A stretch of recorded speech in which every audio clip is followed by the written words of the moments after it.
이런 주제를 가지고 말씀드리겠습니다. 오늘 말씀은 두 문단으로 되어 있죠. 하나는 세금을 바치는 문제, 하나는 부활 문제. 다 이렇게 예수님께서 직접적으로 제자들에게 순환주간에 주신 말씀이기 때문에 이것을 다 또 한 문단씩 공부하기는 너무 짧고 두 개를 함께 합했습니다. 제목은 하나님의 것은 하나님께 바쳐라. 우리가 참된 신앙을 가지고 있느냐?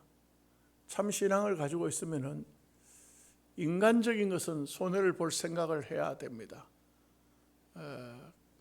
우리 성도님들이 이제 뭐 장로도 되고 권사도 되고 집사도 되고 했으면 이제는 하나님을 위해서 하나님의 이름이 들어가면 이제는 나를 포기할 수 있어야 돼요. 적어도 나를 버릴 수 있어야 돼요. 특히 대표 기도를 하든지 어떤 교회 중책임을 맡았을 때는 세상적으로 아무리 중요한 게 있어도 거절할 수 있어야 돼요. 아이고 목사님은 영 세상 물정 몰라서 그렇지 하루 장사 안 하면 얼마나 손해보는지 아십니까? 그 손해를 보셔야 돼요. 볼 줄 모르면 그리스도인이 아니에요. 예수님 때문에 감옥에도 갈 생각도 해야 돼요. 예수님 때문에 죽을 생각도 해야 돼요. 이거 어떻게 예수님 때문에 죽습니까? 예수 믿고 살려고 믿지, 예수 믿고 복 받으려고 믿지, 예수 믿고 손해보려고 예수 믿는 사람 어디 있습니까? 있어요. 다 예수를 통해서 덕벌로 한 사람만 있는 건 아니에요. 예수님 때문에 손해도 보고, 예수님 때문에 때로는 사업을 망치기도 하고, 때로 예수님 때문에 세상 사람들에게 조롱을 받기도 합니다. 우리가 앞서 선진들 먼저 예수를 믿다가 가신 분들이 있죠. 이런 분들이 예수 믿기 때문에 얼마나 많은 조롱을 당하고 고통을 당했는지 아십니까? 그런 얘기들은요 허다해요. 어떤 지역 같은 데서는 아주 희한하게 못되게 그 저수지 밑에 있는 논에 물을 주는데 꼭 주일날 준다 이 말이에요. 그러면은 인간적으로 같으면 가서 예배 시간 외에 가서 주일날 가서 논에 물 받아 놓고 교회 와서 예배를 드리면 되잖아요. 그런데 옛날 어른들은 그렇지 않았어요. 주일날 물 주면 안 나갔어요. 그러면 다른 사람들 논에는 물 다 받아가지고 모시면 하는데 그 사람 논에만 말짱한 게라 물을 못 심는 거래요. 얼마나 손해입니까? 얼마나 조롱거리입니까? 그래도 그런 분들이 굶어 죽었다는 얘기 못 들어봤어요. 그래도 그렇게 해서 망했다는 얘기 못 들어봤습니다. 우리 신앙은 인본주의적으로 계산적으로 따져서 하는 것이 신앙생활이 아닙니다. 그럴 것 같으면 우리는 신앙생활이 아니고요 종교생활입니다. 종교생활은 덕 봐야 돼요. 내가 덕을 봐야 됩니다. 내가 그 신을 섬기는데 그 신한테서 덕을 못 볼 것 같으면 뭐하러 섬겨요? 옛날 중국 소설 같은 데 보면 너무 나그네가 추우니까 절간으로 들어갔는데 절에 가서 보니까 이게 말하자면 이게 문 닫은 절이라. 춥기는 춥고 땔감을 찾아보니 없는 거야. 뭐가 있느냐? 부처가 있는 거예요. 부처, 나무로 만든 부처. 그러니까 그럼 패 가지고 불 때는 거예요. 그런 얘기가 나와요. 세상 종교는 그래요. 세상 종교는 내가 유익봐야 돼요. 신이 평상시에는 가가지고 그 밑에 가지고 빌고 복 달라고 절하다가 날씨가 춥고 그러면 그 패 가지고 기독교인들 같으면 절대 그렇게 못하죠. 이 사람들은 얼마든지 그거 불 뗄 수 있는 거예요. 그래서 우리가 신앙의 정신을 참 오늘날에 와서는 신앙 정신이 잘못돼도 한참 잘못된 사람들이 너무 많아요.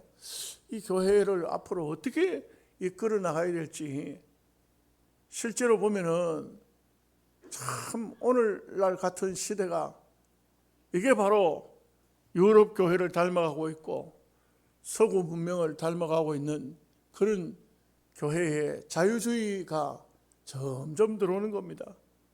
자유주의가 들어오니까 이거 뭐 교회가 형편없이 돼요. 우리 노회에서요. 우리 노회에서 지난 주일날, 지나간 주일이요, 어떤 목사님이 뭐라고 자랑을 했냐면, 노회 목사님들 장로님들 다 있는 방에다가 뭐라고 자랑을 했냐면은 이렇게 말했어요. 내가 영화관 표를 끊어가지고 그래가지고는 건국 전쟁에 온 교인들을 다 데려가서 영화 봤다고 그걸 자랑했어요. 우리 노회장이 대문에 한마디 했어요. 나는 그걸 좀 늦게 봤는데 보고 난 다음에 내가 그랬어요. 목사님, 주일날 건국 전쟁을 보러 갔다는 것도 잘못됐고, 그걸 또 노회 방에다가 올린 것도 잘못됐고 사과하시오. 그랬더니 자기도 본인도 깨달은 것 같아. 내가 그래 그 목사님 보래. 평상시에 주일에 대한 개념이 없었기 때문에 주일날 영화 보러 가고, 그것도 자기만 보러 간 것도 아니고 온 교인들 데리고, 이게 실제적으로 옛날 같으면요 큰 벌을 받아야 돼. 노회로부터. 그걸 노회방에다 자랑을 했어.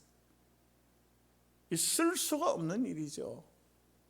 책망을 받아야 맞습니다. 그것도 어떻게 목사님이 그런 글을 써서 올립니까? 노회원들이 아이고 목사님 잘했습니다. 주일날 극장 표 끊어가지고 교인들하고 영화 보러 가는 거 아주 훌륭하게 했네요. 그 칼 목사가 어디 있겠습니까? 그런데 이게 아마 사고가, 아마 이 정신 자세가 주일 개념이 없는 겁니다. 주일에 대한, 성수 주일에 대한 개념이 없는 거예요. 옛날에 그 어떤 고신측 여전도사님인데, 이 여전도사님이 시골 교회에 설교하러 갔어요. 그 당시만 해도 전도사님도 귀하고 목사님도 귀할 때요. 그 시골 교회에 설교하러 갔어요. 근데 그 교회 교인들이 너무 가난해서 밥을 해줄 만한 그런 교인들이 없었는 것 같아요. 가게에 가서 국수를 사가지고 와서 국수를 삶아가지고 전사님을 드렸어요. 그랬더니 이 전사님이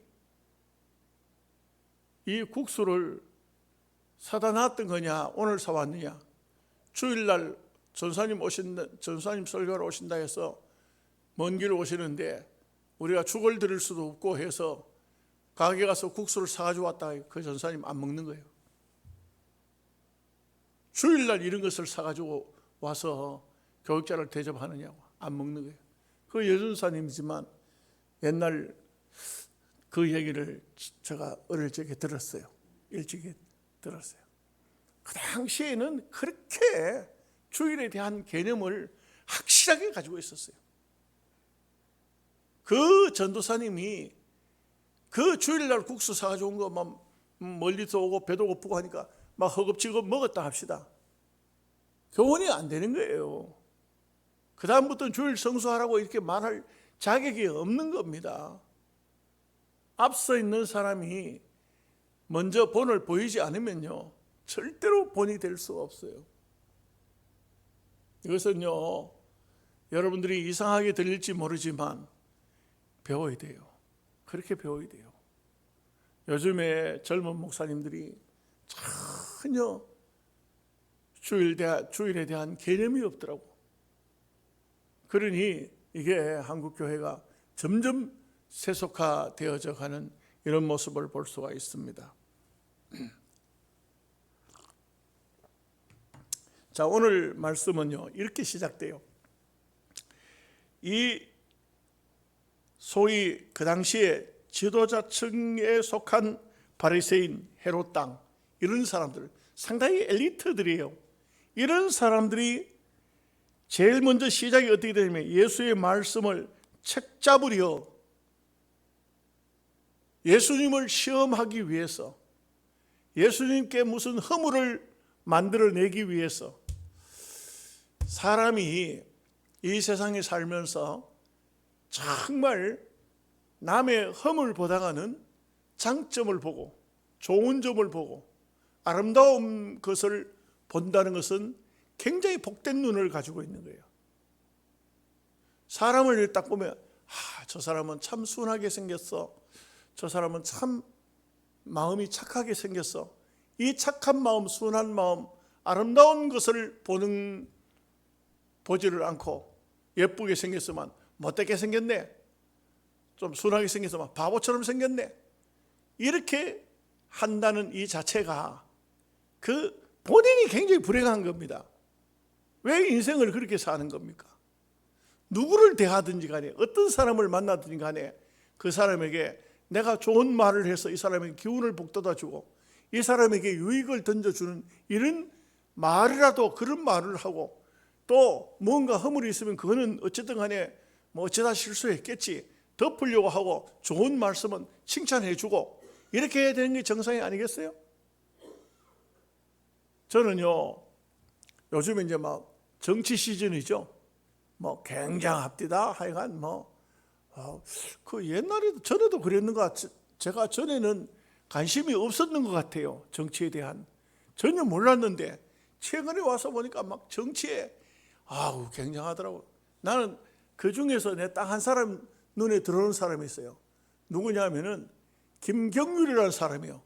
김경률. 여러분 혹시 기억나십니까?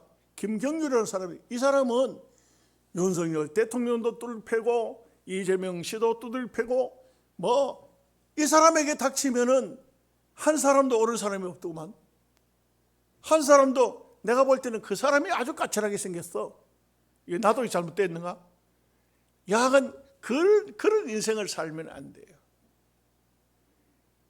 물론 정치인들은 남을 까부시고 자기가 높여져야 되지만 이게 사람이 그렇게 하면 안 돼요.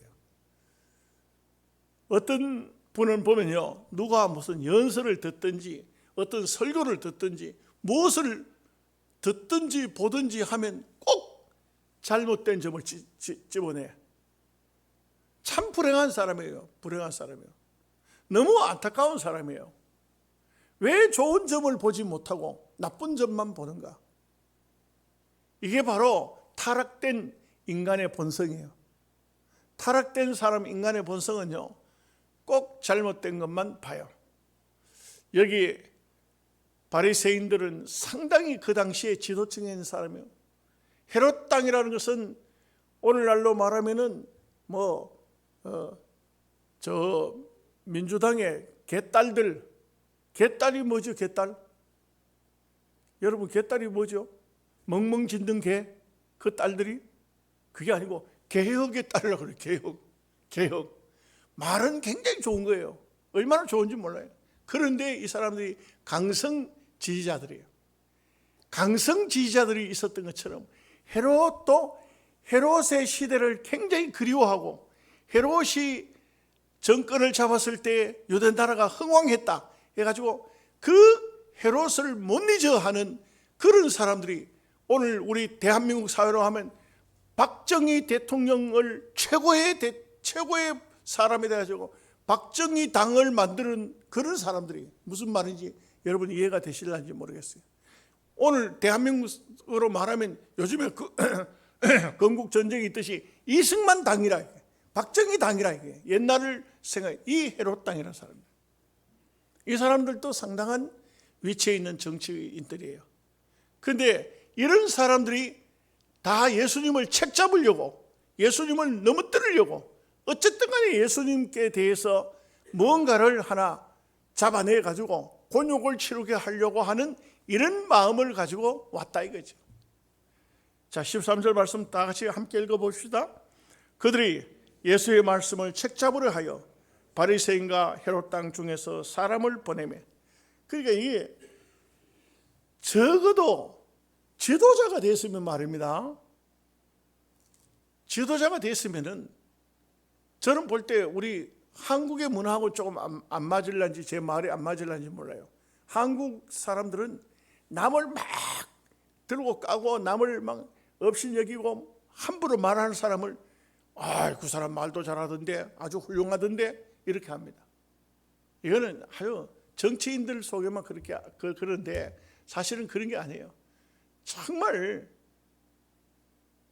남의 인격을 존중해주고 남을 살려주고 남을 높여주고 남에게 좋은 장점을 자랑해주는 그런 사람이 많아야 그 사회가 아주 푸근한 덕스러운 사회가 되는 거예요. 이런 마음 자세를 가지고 있다는 것은 지도자의 자세가 아니에요. 물론 세상 사람들은 그러합니다만 적어도 바리새인들, 이 사람들은 말씀대로 산다는 사람들이고 헤롯 땅, 이 사람들도 정치적으로 볼 때는 아주 전성시대를 꿈꾸던 이런 사람들이었어요. 그러나 이런 사람들이 예수라는 분이 나타났단다, 그 어떻게 한번 골탕 먹일 수 있는 길이 없나? 너가 똑똑한 사람 가서 한번 들어봐라. 들어보고 좀 뭐든지 좀 하나 시비거리를 하나 붙들어 봐라. 이렇게 돼 있다는 것은 본인들도 불행하고 그리고 그 시대가 참 어려운 시대다, 이렇게 할 수 있겠습니다. 14절 말씀 같이 보겠습니다. 와서 이르되 선생님이여 우리가 아노니 당신은 참되시고 아무도 끄리끼는 일이 없으시니 이런 사람을 외모로 보지 않고 오직 진리로서 하나님의 도를 가르치시니 가이사에게 세금을 바치는 것이 옳으니까 옳지 아니하니까. 그 이제 처음 앞부분 14절 앞부분을 보면은 당신은 참되시고 아무도 꺼리는 일이 없으시니 이는 사람을 외모로 보지 않고 오직 진리로서 하나님의 도를 가르치십니다. 여기까지는 기가 막힌 말씀이에요. 딱 맞는 말이죠. 예수님에 대해서 정확한 말이에요. 그런데 이것은 본심이 아니에요. 여러분, 우리가 남을 칭찬하는 것도 껍데기로 이렇게 막 칭찬해가 띄워놓고 나중에 막 완전히 소위 세상 말로 개망신 주는 그런 사람도 있어요. 이 사람들 술법을 보십시오. 예수님을 공중에 붕 띄웠어요. 띄워놓고는 이제사 드디어 하는 말이 가이사에게 세금을 바치는 것이 옳으니까 옳지 않으니까.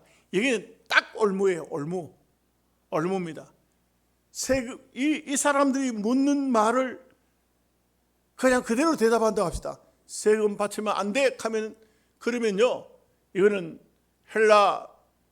로마 정부의 완전히 반역자가 돼요.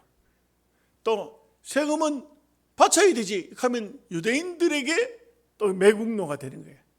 이게 이렇게 할 수도 없고 저렇게 할 수도 없고 이런 상태를 가지고 이제 딱 예수님을 올무에 걸었다.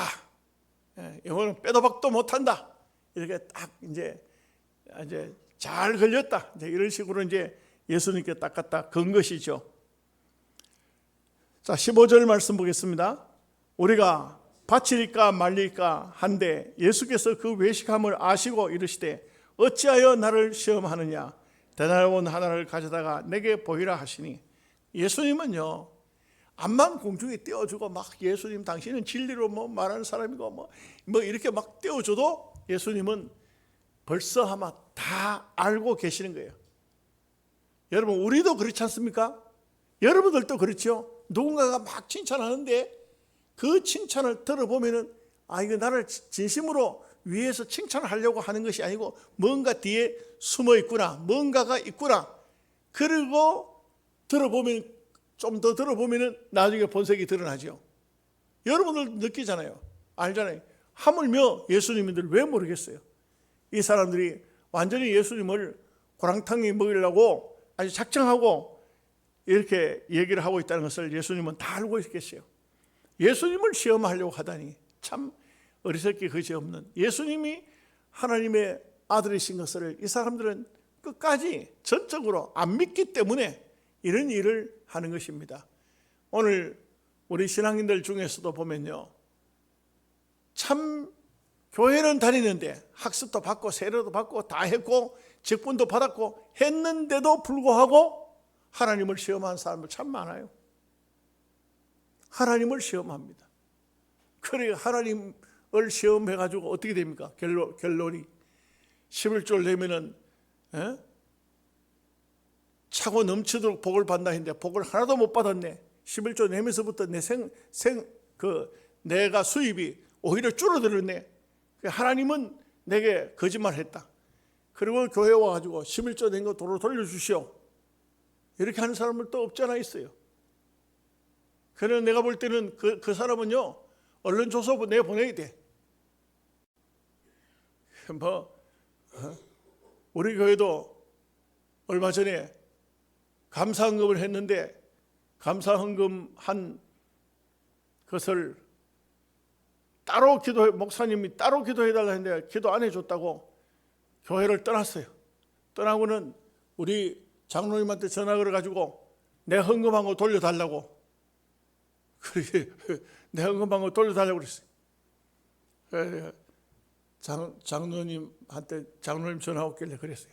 장로님, 그 분이 누구한테 헌금했답니까? 목사한테 했으면 내가 줘야 되고, 장로님한테 했으면 장로님 줘야 되고, 하나님께 했으면 하나님께 받아가라 그래요. 누구한테 헌금을 누구한테 한 거예요? 지금 누구한테 한 거예요?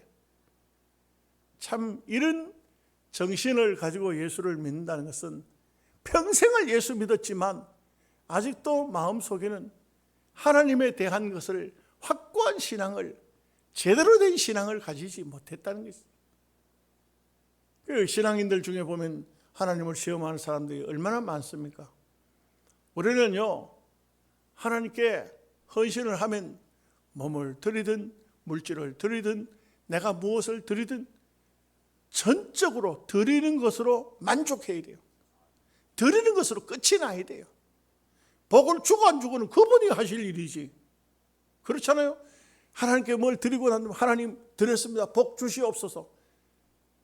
무슨 흥정합니까 하나님 앞에? 사실 이 한국 교회의 잘못된 풍습이 헌금 기도해 주는 거예요. 원래 헌금은요, 칼빈도 헌금 기도를 안 했어. 헌금은요, 하나님께 드림으로 끝났어. 만약에 제가 우리 영양서북교회도 헌금하고 헌금 기도를 안 해줄 것 같으면 아마 그 다음부터는 헌금이 반으로 줄어들어간지 몰라요. 아니, 그 정도는 괜찮고 어디서 이단 목사가 왔다고 말할지도 몰라요. 이 풍습이 희한한 풍습.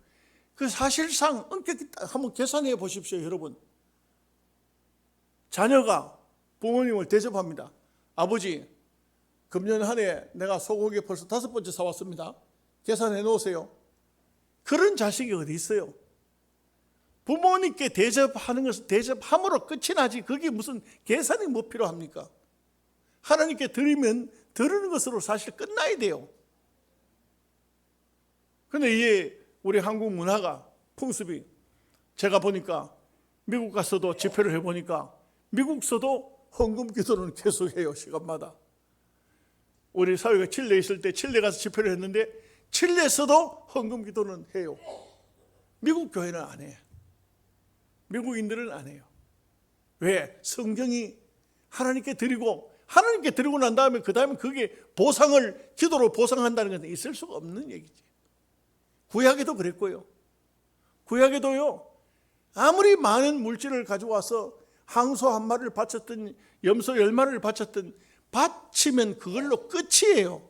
드림으로 감사히 드리는 것이지, 하나님 너무 감사합니다, 내게 주신 은혜 너무 커서 내가 하나님께 이 물질을 드립니다, 드림으로 끝나지, 제사장이 그거 받았다고 또다시 막 일일이 축복 기도해주고 그러는 게 아니라고요. 우리가 신앙이라는 것은 바로 이와 같아야 돼요. 정말 신앙인이라면 하나님을 시험하는 그런 행동을 하면 안 돼요. 그러니까 복 못 받았다고 도로 돌려달라 하는 것이. 내가 하나님 앞에 11조를 몇 년 동안이나 계속했는데 하나님께서 내 수입이 하나도 늘어나지 않게 했었다고. 그러면 너무 많이 늘어났으면 11조 드린 것보다가 더 몇 배로 늘어났으면 그러면 또 10에 2조, 10에 3조 떼가지고 바칠 수 있나요? 계산하려고 하면 그렇게 해야 되지. 근데 그런 것도 아니잖아요. 우리가 받은 은혜에 대한 감사를 하는 것이죠. 이 시험을 한다는 것은 아주 나쁜 행동이에요. 16절 17절 말씀 보겠습니다. 가져왔거늘 예수께서 이르시되 이 형상과 이 글이 누구의 것이냐, 이르되 가이사의 것이니이다.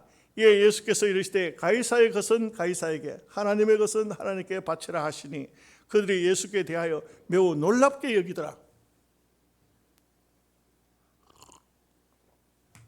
예수님의 답은 우리가 생각하는 1 더하기 1은 2 이런 식이 아니었어요. 예수님은 아주 명확하게 말씀하셨는데 가이사의 것은 가이사한테, 하나님의 것은 하나님께. 여기에 다른 답이 우리가 생각하고 있는 일상적인 답하고는 전혀 달랐어요. 가이사에게 세금을 바쳐야 됩니까? 안 바쳐야 됩니까? 우리는 이렇게 단답이 되어 있는데 예수님은 가이사의 것은 가이사에게, 하나님 것은 하나님께 바치라. 여기에 토를 달 게 뭐 있어요? 가이사에게 바쳐라, 그냥 가이사에게 세금 바쳐라 하면은 이게 문제가 되지만, 유대인들에게 문제가 되지만, 가이사에게 세금 바치지 말아라 하면은 로마인에게 문제가 되지만, 그러나 예수님께서는 가이사의 것은 가이사에게, 하나님의 것은 하나님께. 얼마나 명료하고 확실한 답입니까? 여러분, 국가에 세금 내는 게 아깝습니까? 우리 목회자도 납세가 있어요. 저도 한 20만 원 가까이 이제 교회에서 내고 있습니다. 내고 있는데, 근데 이제 처음에는 우리 총회가, 제가 총회에서 정부를 상대로 목회자 납세위원회에 들어가서 있었어요. 그래서 우리 합동 총회에서 지금 이제 그 국회의장 김진표 씨를 우리가 납세위원 10명이었거든요. 10명이서 그분을 불러서 교회 납세를 하지 말고 목회자 납세를 해달라, 그 부탁을 하고 했는데 참 어려웠어요. 굉장히 어려웠어요. 쉽지가 않았어요. 만약에 교회 납세가 되면요, 교회 납세가 시작되면은 도시교회, 큰 교회들은 정말 큰 곤욕을 치렀을 거예요. 왜냐하면 재산이 큰 교회들 같은 경우는 어마어마한 재산이지 않습니까? 거기에서 제일 처음 시작될 때 20%를 이야기하더라고요. 20% 되면요, 교육관 팔아야 돼요. 교회 같은 데서 엄청나게 많은 어려움을 당할 수밖에 없었어요. 이게요, 아주 웃기는 것이, 불교에는 사찰들 있지 않습니까? 다 거의 사찰들이, 큰 사찰은요 문화재에 등록되어 있어요. 문화재에 등록되어 있어가지고요, 이거 저거들이 실수해가지고 불내도요 나라 돈으로 갖다 고쳐줘요. 심지어는 뭔가 낡아지면은요 정부 돈 가져와서 고쳐요. 세금요 안 내요. 세금이 없어요. 그 수많은 불자들이 뭐라 합니까? 돈을 내잖아요. 돈을 내면 운영비를 쓴다. 운영비로. 우리처럼 몇 달에 한 번씩 재정 보고하고 재정 장부 남기고 그런 게 없어요. 그러니까 종자연 종교 연합회가 있는데 여기에서 모이니까 그 불교 스님들이 하는 말이, 교회 저거는 바보들이라고. 교회 저런 아들 저거 당신네들이 정말 바보라고. 장부에 그걸 뭐 하려고 기록하는 얘기야. 들어오는 대로 그냥 따가 써만 되지. 여러분 이해가 됩니까? 절대 우리 교회는 이해가 안 되죠. 그 사람들은요 우리를, 교인들을 보고 바보라 그래. 목회자 납세가 돼가지고 하니까 세상에 난 깜짝 놀랐어요. 스님들은 월급 땡원이 그 납세가 됩니까? 안 되지. 신부님들은요 35만 원, 어떤 사람은 18만 원, 그 세금 10원도 안 나와요. 목사님들은요 도시교회요 월 1,000만 원 받는 목사님들이 허다해요. 그럼 엄청나게 세금을 나가야 돼. 이게 납세 제도가 생겨가지고는 교회가 굉장히 어려움을 많이 겪었어요. 근데 이제 막 그러다 보니까 목사님들이 깨를 부리는 거예요. 깨를 부리는데 우리 교회도 장로님 한 분이, 목사님 목사님 생활비를 확 낮춥시다. 낮추고 다른 방법으로 월급 드리는 것 다른 방법으로 드리면 안 되겠습니까? 그러면 세금 10원도 안 내도 됩니다. 제가 그랬어요. 아닙니다. 지금 생활비에서 절대로 세금 덜 내려고 세금 안 내려고 뭐 이렇게 그렇게 하지 마십시오. 그렇게 하지 말고 몇 년 동안 제가 내다가 그 다음에 이제 우리 교회에서 이제 세금을 내줍니다만 우리가 하나님 앞에도 헌금을 드릴 때 아낌없이 드려야 되지만 정부를 향해서 세금 내는 것도 너무 아까워하고 막 그렇게 하면 안 돼요. 이 나라도 사랑해야 돼요. 이 민족도 사랑해야 돼요. 하나님의 나라뿐만 아니고 이 대한민국도 우리가 사랑하고 아껴야 돼요. 아끼는 것이 정부의 돈 받아내는 게 그게 좋은 짓이 아니에요. 할 수 있으면 뭔 핑계를 대서라도 정부 돈 갖다가 쓰려고 하는 이런 자세는 버려야 돼요. 오히려 이 나라의 부강을 위해서 내가 좀 더 열심히 세금을 내야 되겠다. 이렇게 해야 돼요. 그게 바람직한 자세예요. 그렇게 해서 내가 희생하고 남을 세워주는 이런 마음 자세가 정말 중요한 자세라 이렇게 할 수가 있겠습니다. 자, 18절 19절 말씀을 같이 보겠습니다. 부활이 없다 하는 사두개인들이 예수께 와서 물어 이르되 선생님이여 모세가 우리에게 써주기를 어떤 사람의 형이 자식이 없이 아내를 두고 죽으면 그 동생이 그 아내를 취하여 형을 위하여 상속자를 세울지니라 하였나이다. 이걸 이제 계대 혼인법이라 해요. 이제 지금은 이제 유대 나라가 지금은 이렇게 안 할 거예요 아마. 많은 세월이 흘렀고 옛날에는 유대 나라 법이 어떠냐 하면요. 부모가 자식에게 재산을 물려줄 때에 우리도 옛날에는 그랬잖아요. 재산을 분배해 주면 딸들한테는 안 주죠. 지금은 딸들에게 다 주잖아요. 그죠?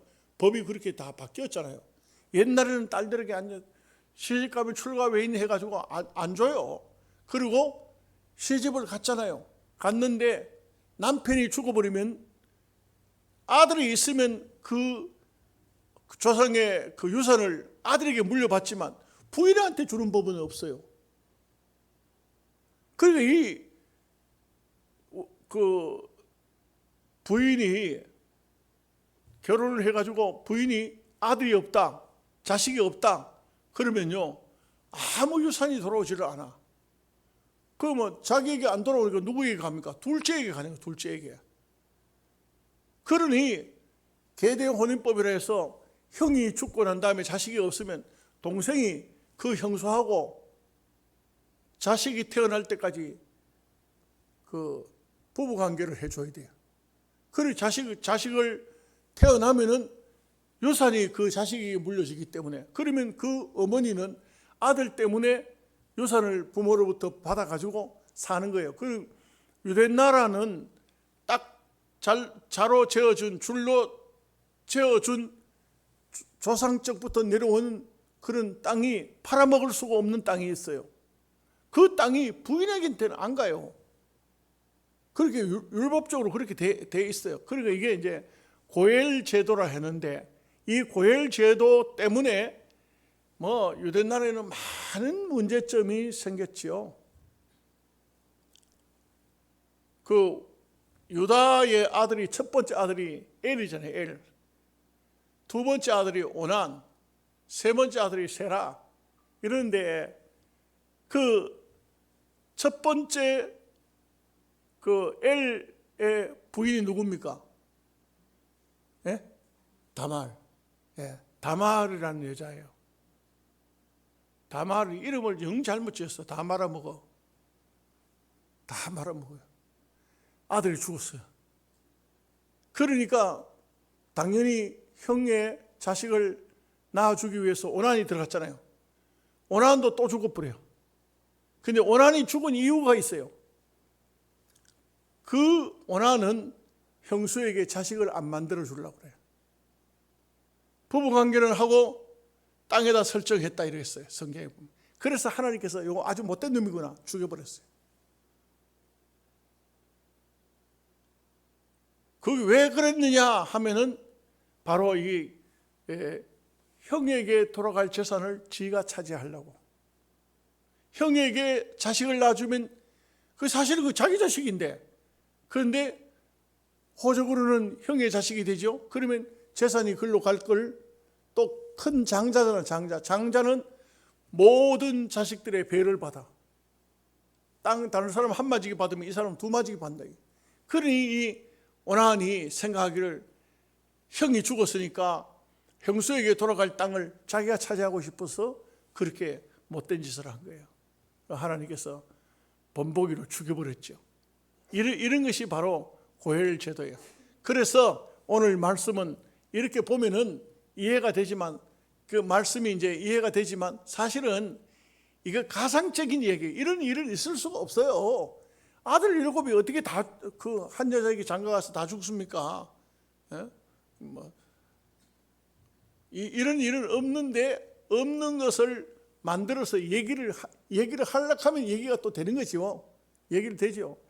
그런데 이런 가상적인 얘기를 예수님께 가지고 나와가지고 예수님을 곤욕스럽게 하려고 했다는 이 자체가 참 말이 안 되는 얘기입니다.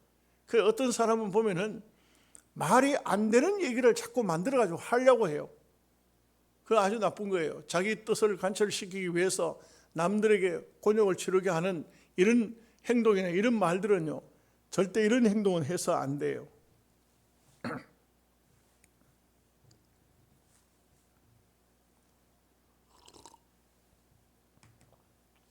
자, 20절부터 23절까지 같이 읽겠습니다. 7형제가 있었는데 마지가 아내를 취하였다가 상속자가 없이 죽고, 둘째도 그 여자를 취하였다가 상속자가 없이 죽고, 셋째도 그렇게 하여 7이 다 상속자가 없었고, 최후의 여자도 죽었나이다. 7사람이 다 그를 아내로 취하였으니 부활 때 곧 그들이 살아날 때 그 중에 누구의 아내가 되리이까? 이거는 예수님을 그냥 골탕 먹이려고, 이런 일이 있을 수도 없는데 불구하고 어떻게 이런 일이 이렇게까지 있을 수가 있겠어요? 그런데 이렇게 예수님께 질문을 했다.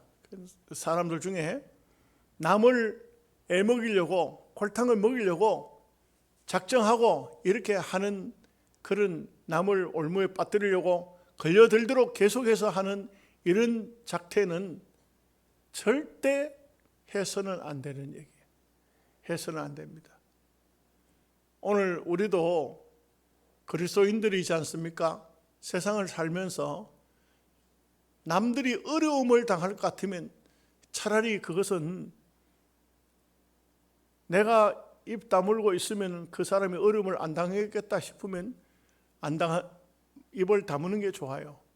누군가가 무슨 실수하고 누군가가 무슨 죄를 짓고 누군가 잘못했더라도 본인이 하나님과 해결할 일이고, 내가 입을 다물면 교회가 조용하겠다, 내가 입을 다물면 그 가정이 조용해지겠다, 내가 입을 다물면 그 입을 다물므로 말미암아서 사회가 조용해지겠다 싶으면 입을 다물어야 되죠. 하나님께서 드러낼 것 같으면 반드시 드러냅니다. 그 사람이 계속해서 회개치 않으면요, 하나님이 드러냅니다. 근데 굳이 내가 할 필요는 없어요. 우리 새벽기도 시간에 바울이 디모데에게 한 말을 여러분들 설교 들으시면서 들었겠습니다만, 바울이 디모데한테 뭐라고 했냐면 남의 죄에 간섭지 말라 그랬어요. 남이 죄 짓는데 무슨 죄를 지었다고 그걸 굳이 목회자가 돼가지고 집사님, 권사님, 요거 잘못됐죠, 요거 잘못됐죠, 간섭하지 말아야. 누군가가 뭐 고소를 하면은 어쩔 수 없이 그거는 그 내용을 확인도 하고 고증도 하고 이렇게 해야 되죠. 그렇지만 사람이 살다 보면요, 다 알게 모르게 잘못도 하고 죄도 지어요. 그래서 목회자는요, 저는 목회를 해보니 그렇더라고요. 목회자는요, 알고도 넘어가고 모르고도 넘어가고 그냥 둥글둥글 넘어가요.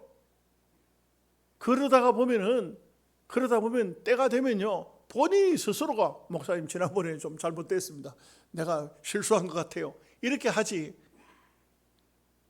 그러다고 해서 또 딱 받아가지고 맞아요, 그때 잘못됐는데 나 그거 다 알고 있었지만 집사님 어떻게 하는가 두고 보려고 그렇게 하는 게 아니에요. 하얀 거짓말이지만 아이고 뭔 소리입니까, 난 모르는데 그거 뭐 다 잊어버립시다, 이렇게 넘어가야 되죠. 굳이 남들의 아주 약점을 끄잡아내고 잘못을 끄잡아내려고 하는 것은 이것은 잘못된 것이에요. 그래서 이 사두개인들, 유대 나라에는요 계파가 있는데 어떤 계파가 있냐면 사두개파가 여기 묘한 게 주로 제사장이 많아요. 희한하죠. 사두개파가 제사장을 한다는 게 종교 지도자. 바리새파는 주로 정치인이 많아요. 세상 정치하는 사람들. 세상 정치하는 사람이 사두개파, 바리새파. 그 다음에 사두개파는 교회 지도자. 묘한 거예요. 파가 또 하나가 더 있어요. 에센파라고 있어요. 에센파. 이 경건주의자들이에요. 은둔주의, 경건주의자. 이 사람들은요 주로 산속에 들어가가지고 주로 보면은 속세를 떠나는, 그래서 은둔 생활을 즐겨하는 이런 사람들이 에센파예요. 그래서 이게 평범한 백성들도 많지만 딱 그렇게 바리새파는 주로 정치인들, 그래서 바리새인들, 여러 사람들은 아주 나름대로 상당히 그 사회 속에 영향력이 있는 사람들. 사두개파에 들어가면 주로 레위인들 출신으로 제사장을 했다 이거죠. 그리고 에센파는 경건하게 살고자 하는 사람들이 주로 에센파에 들어갔다. 또 바리새파 중에도 열심당원 헤롯파가 있었다. 헤롯 당이 있었다. 뭐 이 정도 당파를 아시면 좋겠습니다.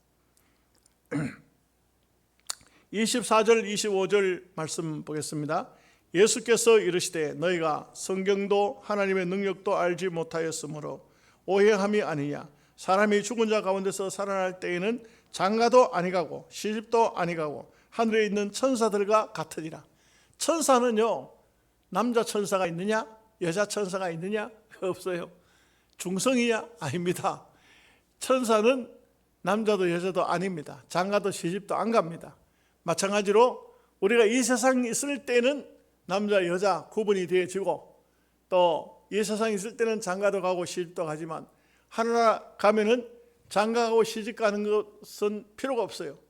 이 세상에서는 서로 남편의 부족한 점을 아내가 채워주고 아내의 부족함을 남편이 채워주고 이래 서로 채워주고 하면서 가정을 이끌어가고 자녀들을 생산하고 사회를 유지시켜 나가지만 하늘나라는 그게 없다 이게. 근데 이 사람들이 우리가 이 세상에서는 뭐 말은 이렇게 합니다. 남편이 죽고 부인 보고 좀 더 잘 믿어 천당 가서 남편 만납시다. 뭐 남편 그거 가면 그 남편이나 다른 사람이나 다 천사처럼 그래요. 거 가서 신랑 찾고 할 필요가 없어요. 대답을 안 하니까. 이 세상에서 부부 관계지 하나님을 가면은 하나님과 관계가 돼요. 어떤 관계일까요? 가장 좋은 관계가 신랑 신부잖아요. 신랑 신부. 예수님은 신랑이시고 우리는 신부가 되는 거예요. 26절 7절 말씀 다 같이 읽겠습니다. 죽은 자가 살아난다는 것을 말할진대 너희가 모세의 책 중에 가시나무 떨기에 관한 글에 하나님께서 모세에게 이르시되 나는 아브라함의 하나님이요 이삭의 하나님이요 야곱의 하나님이로라 하신 말씀을 읽어보지 못하였느냐. 하나님은 죽은 자의 하나님이 아니요 산 자의 하나님이시라. 너희가 크게 오해하였도다 하시니라. 이 말씀은 무슨 말씀이냐면 아브라함은 죽어도 하나님은 살아계신다. 또 이삭은 죽어도 하나님은 살아계신다. 그래서 하나님은 살아계신 하나님. 야곱은 죽어도 하나님은 살아계신다. 그래서 하나님은 살아계신 하나님. 그래서 하나님은 우리를 다 때가 되면 부활시켜요. 부활이 없다는 사두개인들을 향해서 하나님이 살아계시기 때문에, 사람은 죽고 시대는 흐르고 세월은 바뀌어도 하나님이 살아계시기 때문에 우리가 부활이 없다 그런 엉터리 소리 하면 안 돼요. 왜? 하나님이 부활시키니까, 하나님이 죽은 자를 살리시니까. 얼마든지 죽음으로 끝나는 것이 아니에요. 하나님이 살리시면 다 사는 거예요. 그래서 이 사두개인들에게 한마디 다시 또 생명의 하나님을 말씀한 겁니다. 기도하겠습니다. 하나님 아버지, 감사합니다. 오늘 가이사의 것은 가이사에게, 하나님의 것은 하나님께 라는 주제를 가지고 이 바리새인들, 헤롯 당들 세금 문제, 또 사두개인들의 부활 문제를 예수님 말씀하셨습니다. 오늘 우리에게 이 교훈의 말씀을 통하여 우리가 다시 한번 하나님과 나와의 관계를 올바르게 정리할 수 있도록 은혜를 베풀어 주옵소서. 예수님의 이름으로 기도하옵나이다. 아멘. 428장입니다.